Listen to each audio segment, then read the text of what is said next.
Assalamualaikum warahmatullahi wabarakatuh. Selamat datang di podcast kita pada hari ini.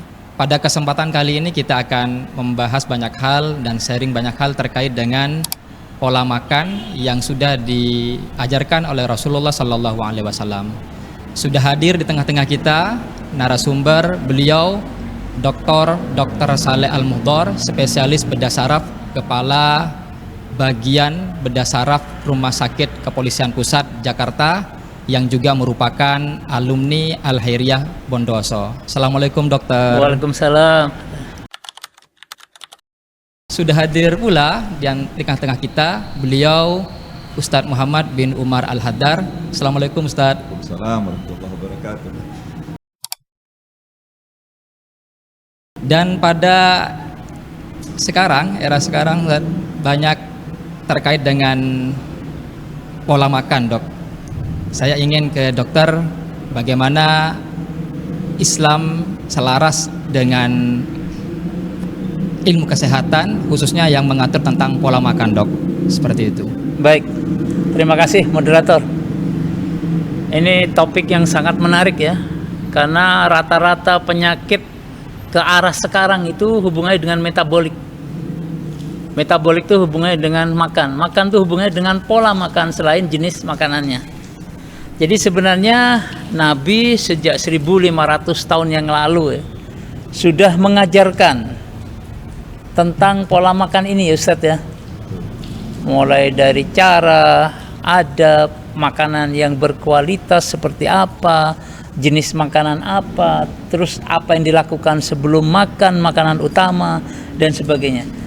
Kalau saya lihat itu, saya cuma ngambil prinsipnya aja. 3 hal dari yang apa dilakukan oleh Nabi itu sebenarnya mengandung salah satunya prinsip moderasi.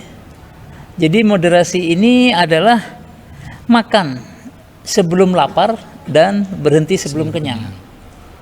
Artinya apa? Kita memberikan tempat untuk lambung untuk bisa melumat makanan dengan bantuan enzim dengan bagus dan baik, sehingga apa yang diserap oleh tubuh kita menjadi lebih qualified.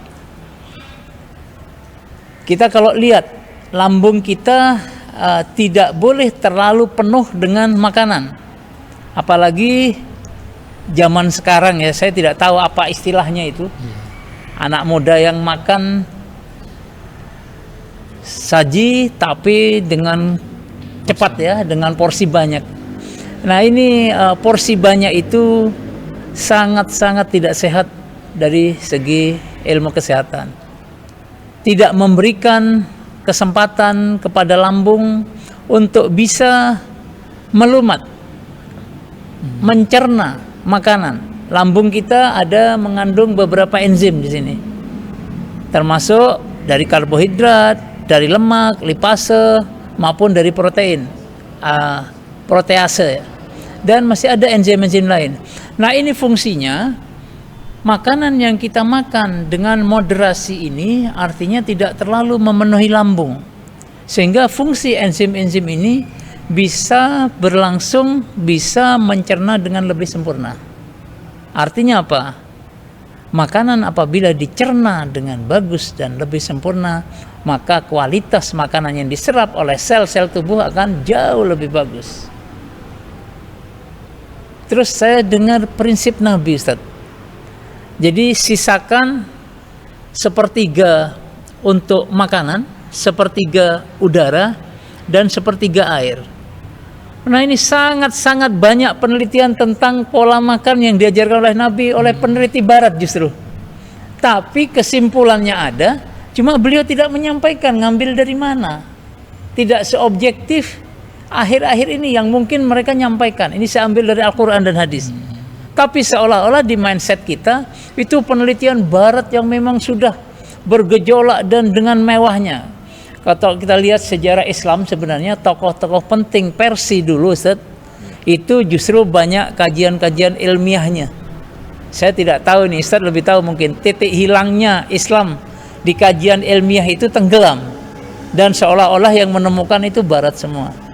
Saya kembali ke yang tadi, 1/3 udara, 1/3 makanan, 1/3 air.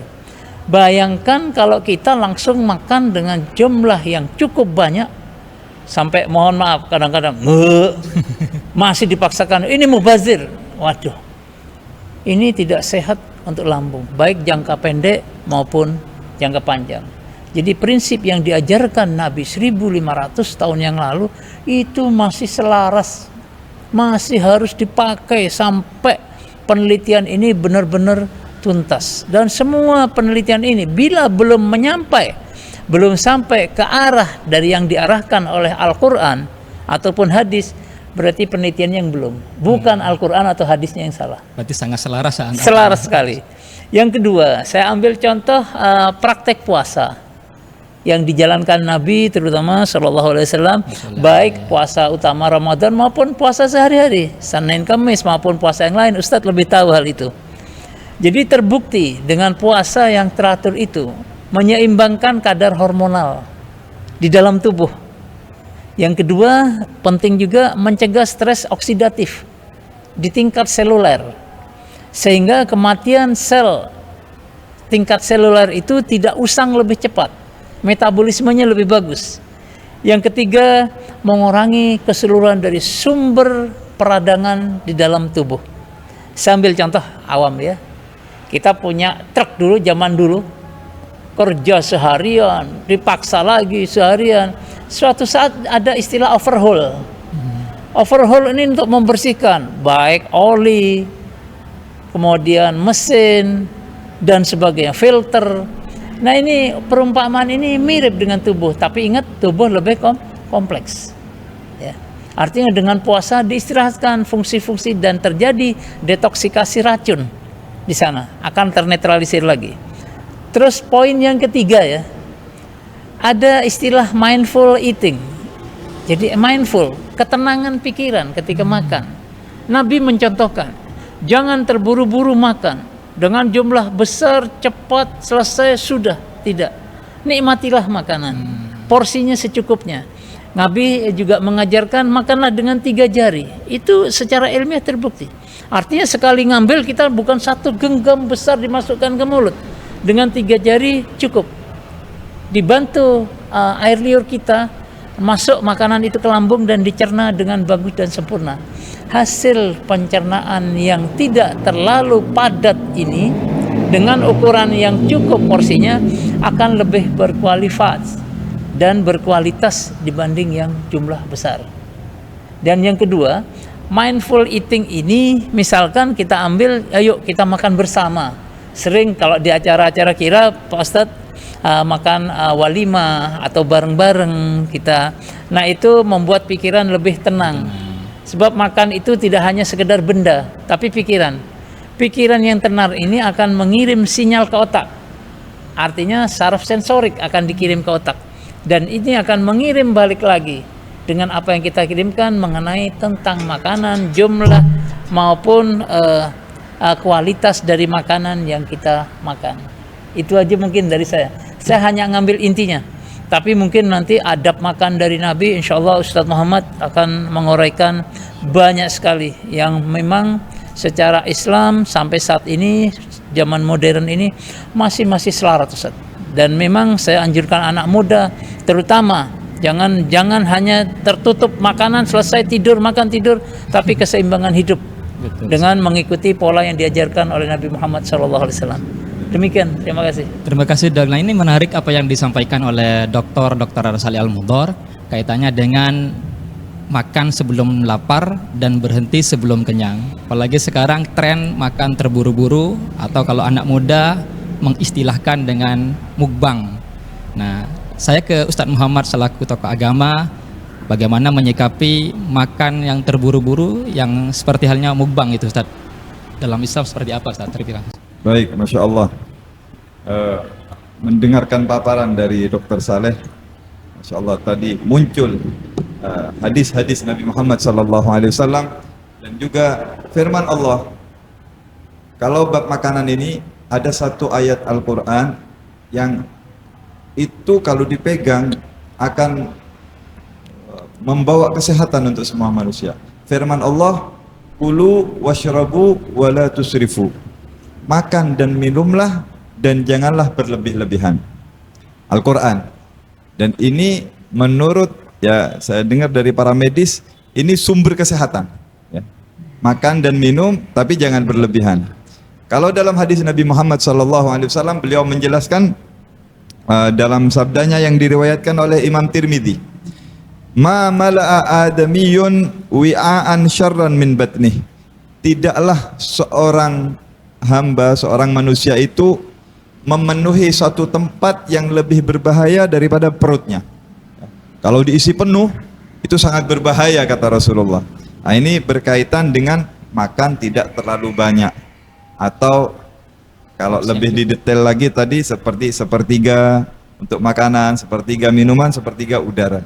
Artinya semakin kita menjaga ya tidak terlalu banyak, secukupnya, maka itu akan semakin sehat.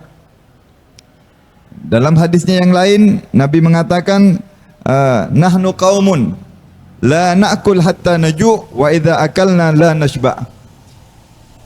Kami adalah satu kaum yang tidak makan sebelum lapar. Dan ketika kami makan, kami berhenti sebelum kenyang. Ini tadi semuanya sudah disampaikan ya, dari segi medisnya sudah disampaikan sama Dr. Saleh. Saya hanya menyebutkan dalil-dalilnya dari sabda-sabda Rasulullah SAW. Semuanya selaras dari yang disampaikan. Kemudian ada satu hal yang menarik tadi, dan ini mungkin jarang diperhatikan oleh orang. Nabi pernah didatangi oleh seseorang yang mengeluh tentang dia itu makan tetapi sering lapar. Sudah makan banyak tapi sering lapar. Lalu Nabi mengatakan kepada orang tersebut, mungkin karena engkau makan sendirian, kata Rasulullah. Karena itu makanlah bersama dan ngobrollah. Nah, di sini berkaitan dengan pikiran tadi. Mindful eating ya. Mindful eating. Betul sekali. Nah, begitu. Jadi orang yang tadi mengeluh karena ya Rasulullah saya sering makan tapi saya sering merasa lapar. Kata Nabi, mungkin kau makan sendirian.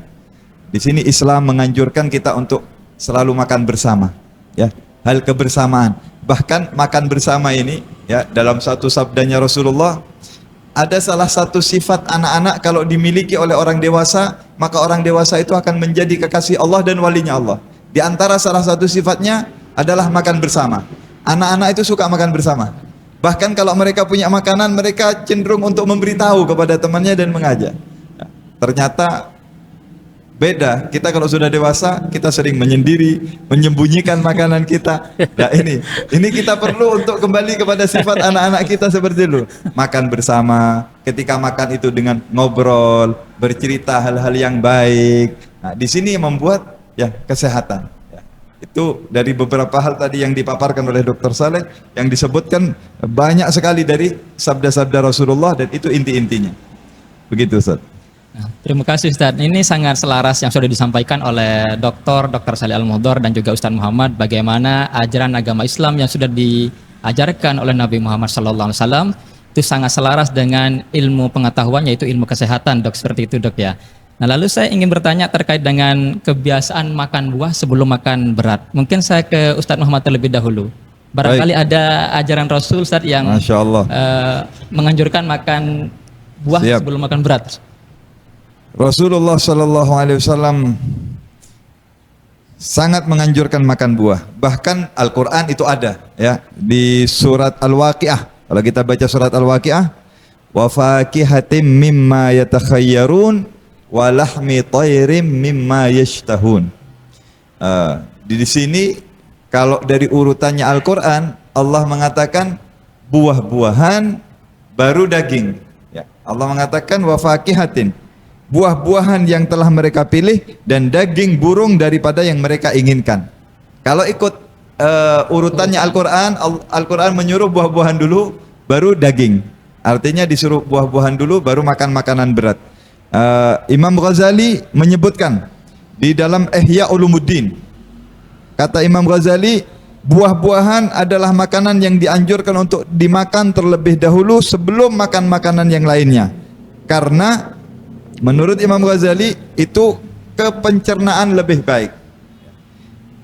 Ada juga Al-Imam Al-Ajhuri ya. Beliau membagi tiga ini Imam Al-Ajhuri membagi 3.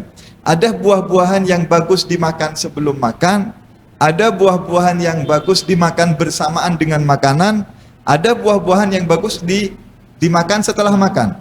Kata beliau, ini kata Imam Al-Ajhuri ini ya, buah-buahan yang bagus dimakan sebelum kita makan nasi atau makan berat seperti semangka, buah tin. Ini dianjurkan sebelum makan. Ada buah-buahan yang dianjurkan bersama dengan nasi seperti pisang atau mentimun atau apel. Itu di Arab sana biasanya mereka sambil makan nasi diselingi dengan kadang makan pisang atau apel ya sambil makan itu. Jadi kata beliau ini buah-buahan bagus makan bersama dengan makan nasi atau makan berat. Kemudian ada sebagian buah-buahan dimakan setelah makan nasi seperti anggur dan delima. Ini bagus setelah makan nasi kata beliau. Jadi kalau melihat kesimpulannya dari dalil-dalil di sini, dari sabda Rasulullah dan dari ucapan-ucapan ulama, memang buah-buahan itu bagus sebelum makan, tapi ada yang juga bagus setelah makan. Saya nggak tahu bagaimana dari sisi medisnya. Nah, ini menarik yang disampaikan oleh Ustaz Muhammad, ada makanan yang memang dipilih untuk sebelum makan, saat bersama makan, dan juga setelah makan, Ustaz ya. Lalu saya ke Dr. Saleh Al-Muhdhor, bagaimana menyikapi makanan buah sebelum makan beras, Dok? Baik, terima kasih. Sangat sempurna apa yang disampaikan oleh Ustaz Muhammad tadi. Lengkap, langsung terlintas di pikiran saya untuk menjawab. Tapi saya tunggu giliran. Jadi buah ini dalam penelitian sains dan ilmiahnya tidak ada kewajiban sebelum makan sebenarnya. Kita harus jujur. Sesudah makan pun boleh. Bersama makanan pun boleh. Tadi sudah diuraikan oleh Ustaz Muhammad. Tapi ini anjuran dari Nabi. Buah-buah tertentu yang sebaiknya dimakan sebelum makan menu utama. Seperti daging, nasi, dan sebagainya. Kalau kajian ilmiah yang pertama, jadi buah itu banyak mengandung serat dan air. Jadi ini bila dimakan sebelum makan, membuat fungsi pencernaan kita lebih bagus. Dan menu utama yang kita makan, itu tidak tertahan lama. Sesuai dengan fungsi penyerapan dan tidak langsung bertahan lama di tubuh. Yang kedua, buah itu membantu mengontrol porsi makan. Dengan makan buah secukupnya sebelum makan, kita merasa sudah agak kenyang. Ditambah makanan, berhubungan dengan tadi yang sepertiga porsi itu. Jangan sampai terlalu penuh makanan, makanan utama maksudnya, daging, nasi, jagung, dan sebagainya. Sehingga fungsi enzim pencernaan tidak lagi sempurna. Dan ingat satu hal ya, bila kita jumlah makanan porsinya, makanan utamanya besar dan itu berlangsung agak lama, ini akan memicu terjadinya diabetes, Ustaz. Kencing manis, tapi yang tipe 2. Tipe 2 diabetes mellitus. Yang tipe pertama apa? Tipe pertama ini memang bawaan sel pankreas ini mengandung insulin ya untuk menetralisir gula darah, memang jelek selnya.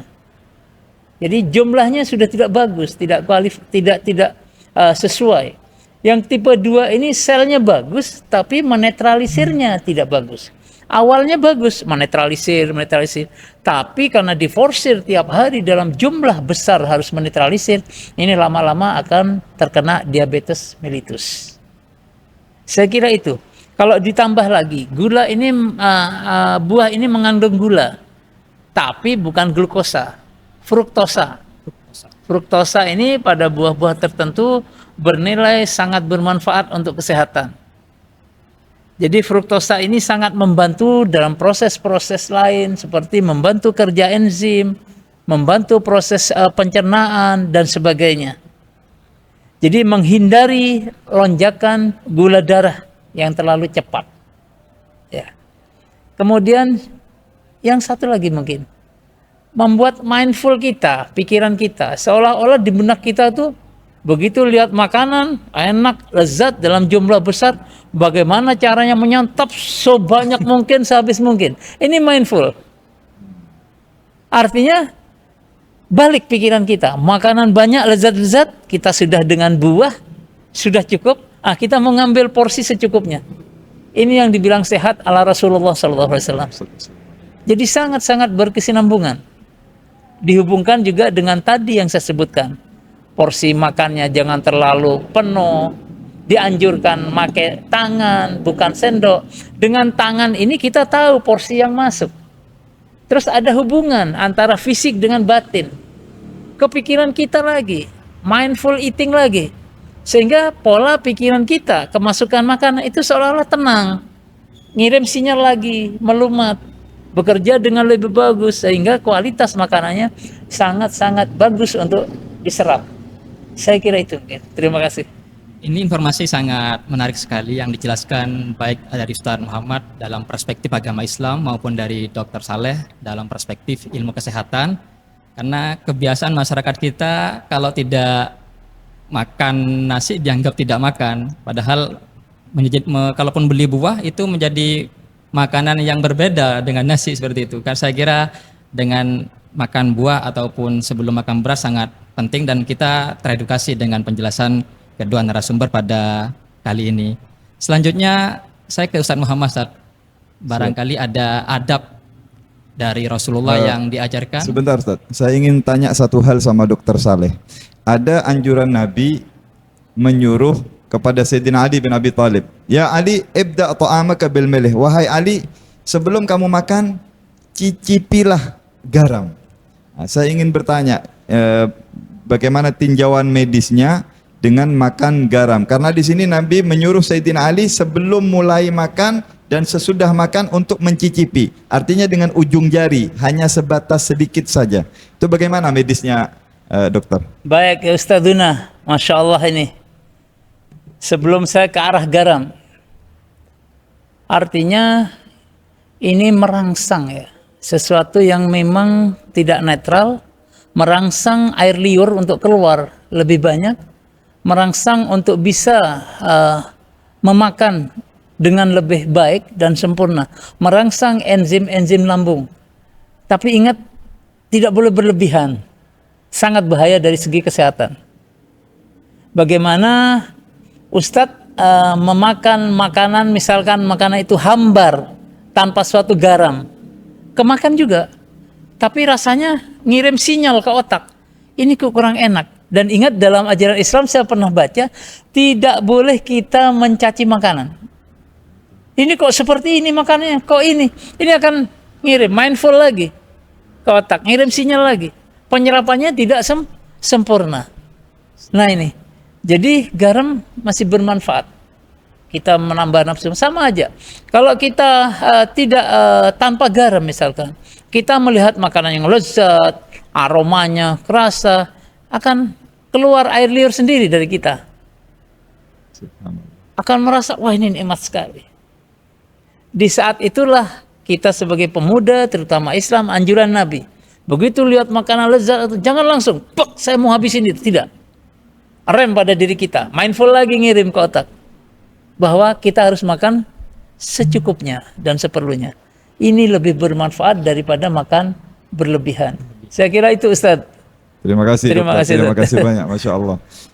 Sama juga, saya kalau lihat orang makan lagi piringnya numpuk itu sampai begini, saya bilang kasihannya ini orang.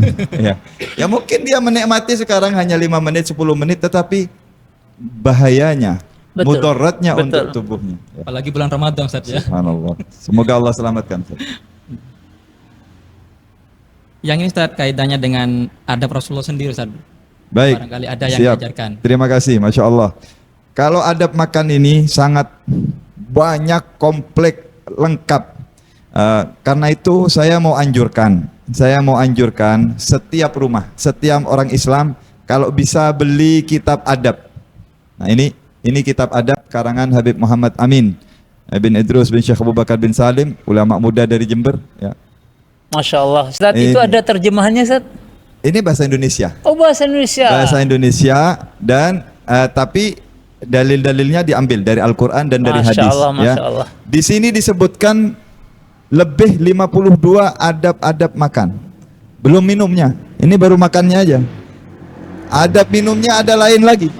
Adab makannya saja lebih 52. Ini dengan dalil-dalilnya lengkap. Semuanya yang disebutkan dokter tadi ada di sini. Ya. Bahkan lebih mendetail lagi. Ya. Nah, kalau saya bacakan panjang ini. Ini di dalam kitab ini adab yang paling panjang adab makan. Adab makan. Ada lebih beberapa lembar ini. Dan disebutkan dengan ucapan ulama. Ya. Inti-intinya tadi sudah disebut oleh Dr. Saleh. Yang terpenting juga berdoa. Pertama berdoa, kemudian Nabi menyuruh cuci tangan, ini bab kebersihan. Lalu pakai tangan kanan, ya. Jangan pakai tangan kiri. Kemudian tidak berlebihan mengunyah. Ya, di sini disebutkan tadi ada tadi ya sudah berkenaan sih sebenarnya. Cuman biar lebih mendetail, kata beliau, sebelum menelan makanan dianjurkan untuk mengunyah makanan sampai sangat lembut. Dikunyah. Ini adab yang ke-15 ya.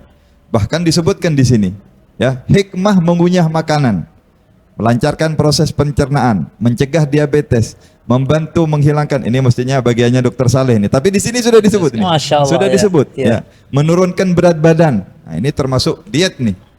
Terus mengurangi gas sendawa, merasa kenyang lebih lama, menghindari risiko terjadinya keracunan makanan, menghilangkan bau mulut. Ini hikmah-hikmah kalau orang ya tadi katanya dengan pertanyaannya moderator, bagaimana makan cepat tadi ya? Mukbang.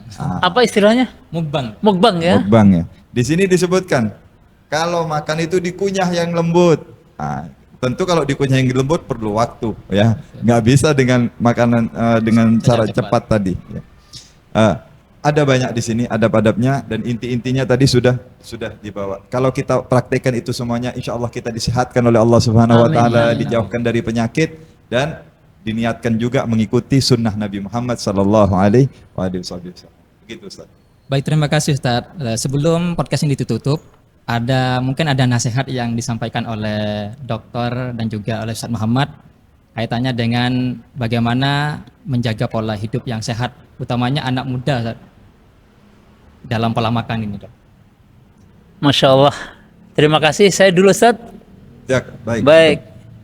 Jadi dengan modernisasi yang cukup canggih, Ustaz, dengan ketersediaan makanan yang cukup variatif, dengan berbagai menu yang lezat tanpa menunggu 2-3 jam memasak, kita tinggal ambil HP, pesan. Ya, ada GrabFood, ada Shopee Food dan sebagainya. Itu menu-menu cepat saji. Boleh, silakan. Tapi menu itu nanti cara makannya pakai adab Islam. Jangan dalam porsi penuh habis selesai dengan cepat. Ini akan mengganggu enzim pencernaan. Apa yang disampaikan oleh saya tadi ternyata alhamdulillah di buku yang diucapkan oleh Ustadz tadi cukup lengkap juga. Alhamdulillah. Kemudian yang kedua, pola penyakit sekarang sudah banyak karena penyakit sistemik. Saya sebagai bedah saraf, saya ambil contoh stroke. Stroke itu yang banyak saya operasi terutama stroke perdarahan. Stroke perdarahan penyebab hampir 95% karena darah tinggi. Darah tinggi hampir 95% disebabkan oleh pola makan dan minum yang tidak tepat.